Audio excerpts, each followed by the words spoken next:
Así es como te mintieron toda tu vida, los impuestos temporales que la casta no pudo soltar. Siempre hay algún tipo de impuesto que necesita o que el gobierno fundamenta para parte de la recaudación para cubrir los déficits fiscales, el déficit fiscal en el cual Argentina ha estado sumergida durante muchos años. Bueno, tenemos que hablar de los impuestos que digamos, se establecen de forma transitoria por algún tipo de emergencia económica para poder recaudar más y después te dicen, bueno, va a quedar para siempre. Hicimos un listado, esto es haciendo un homenaje, ¿no? Respecto a lo que sucedió con el impuesto país que venció y que el gobierno no llevó adelante un proyecto de ley en el Congreso para que se pueda aprobar y esto realizar una prórroga. Recuerden que duró 5 años y se creó allí en el 2019. Decía, bueno, acá estamos viendo el IVA, creación 1973. Esto se llevó adelante en 1975. Es muy interesante hablar del IVA porque la realidad es que no fue siempre del 21%. Cuando se crea, estamos hablando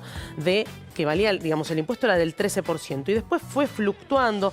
Con Alfonsín cambió, fluctuó del 13 al 18%, luego bajó al 16, bajó al 13, sube al 18 y lo importante es el 95, porque en el 95 Carlos Saúl Menem lo que dijo con la crisis del efecto tequila, necesitando recaudar aún más, subieron la alícuota al 21%. Iba a ser por un año. Bueno, lo seguimos viendo al día de hoy, pero hay que seguir porque no solamente nos quedamos con el IVA. A ver, vamos a ver otro de los impuestos. El impuesto al cheque fue otro de los impuestos creados que iba a durar durante un tiempo y lo vemos al día de hoy. Luego el impuesto a las ganancias. Acá vamos a ver también bienes personales, que el bienes personales sería como el impuesto a la riqueza, ¿no?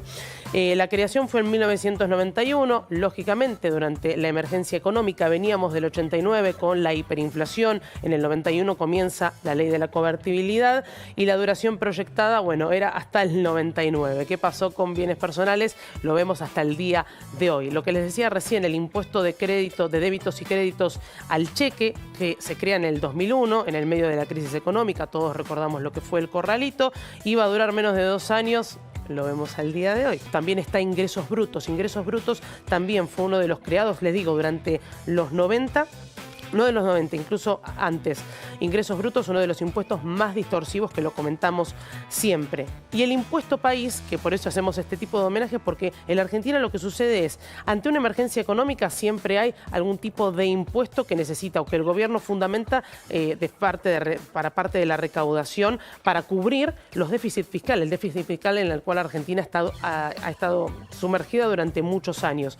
Y bueno, acá fue la creación del impuesto país, esta percepción del 35%, que después pasó a ser del 30% para operación en moneda extranjera. Y acá estamos viendo retenciones, como olvidar 2018 por 2 años. Hace años los políticos vienen metiendo impuesto tras impuesto para financiar el déficit fiscal, sin importar que vivimos completamente hundidos en el déficit por años. Y nunca importó cuántos impuestos metían. Muchos impuestos de la casta nunca los pudo soltar, impuestos que supuestamente iban a ser temporales, pero al final se terminaron postergando sin ningún tipo de límite ni vergüenza. El ejemplo más reciente es el impuesto país, que se creó a tan solo 9 días de asumir el desgobierno de Alberto, que fue una forma desesperada para sacar plata extra de toda la gente que hacía compras en línea. Este impuesto iba a ser temporal, pero desde el Congreso no se cansaron de seguir postergándolo y terminó venciendo el domingo, tal y como Milei prometió que lo iba a dejar vencer y no lo iban a reemplazar por ningún otro impuesto.